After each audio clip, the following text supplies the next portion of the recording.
They tell you history is a list of noble wars fought for noble causes, that every battle was about freedom, honor, and justice.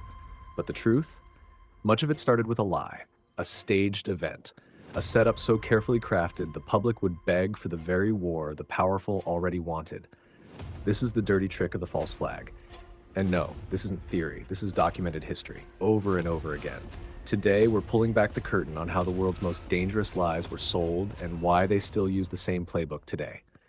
The term conspiracy theorist was weaponized in 1967 to silence truth seekers. Now the same media that lied about MK Ultra, Tuskegee, and mass surveillance wants you to mock anyone who asks questions. Wake up. This isn't a theory. This is rock solid TV, and I already know this one's gonna ruffle some feathers. What is a false flag? The term false flag comes from old naval warfare. A ship would sail under another nation's flag, an enemy's flag, to trick its target. Then, when they got close enough to fire, they'd drop the disguise and attack. In modern times, it's not about sails and cannons. It's about stories and cameras. It's about creating a crisis, real or fabricated, then pinning the blame on a convenient enemy. Why? To rally public opinion behind a war, crackdown, or political agenda. False flags don't just change headlines, they change history. Operation Northwoods. Let's start with one of the most blatant examples, one the government themselves eventually admitted to. 1962, the Cold War. The US military's top brass drew up a plan called Operation Northwoods. The idea? Stage terrorist attacks against American citizens. Bombings, hijackings, then blame Cuba. The goal? Spark public outrage strong enough to justify an invasion of Cuba and the removal of Fidel Castro. These weren't ideas from a fringe lunatic. These were signed proposals from the Joint Chiefs of Staff. President Kennedy rejected it, but the fact it even got that far should tell you something.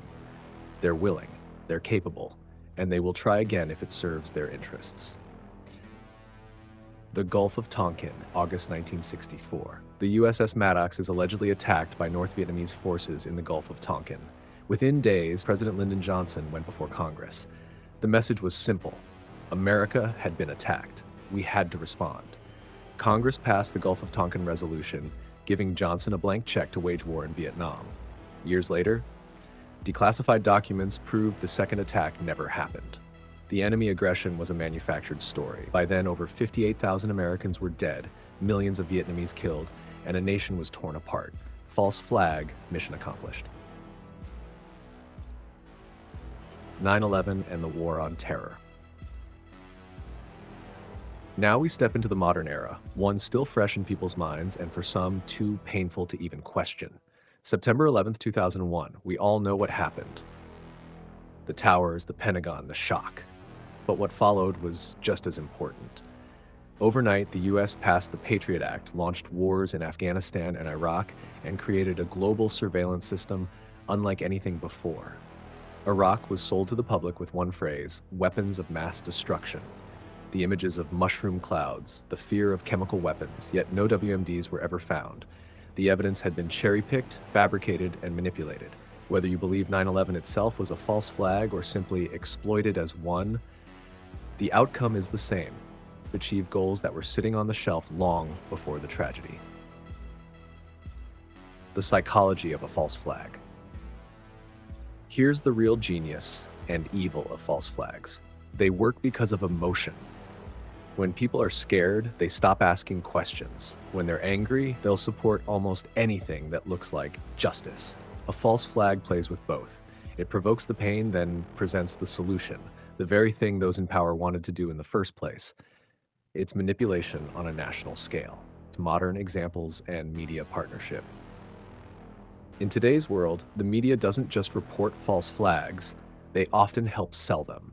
Selective images, emotional interviews. Headlines designed to bypass logic and go straight for your gut. Think about every sudden global outrage that dominated every screen for a week.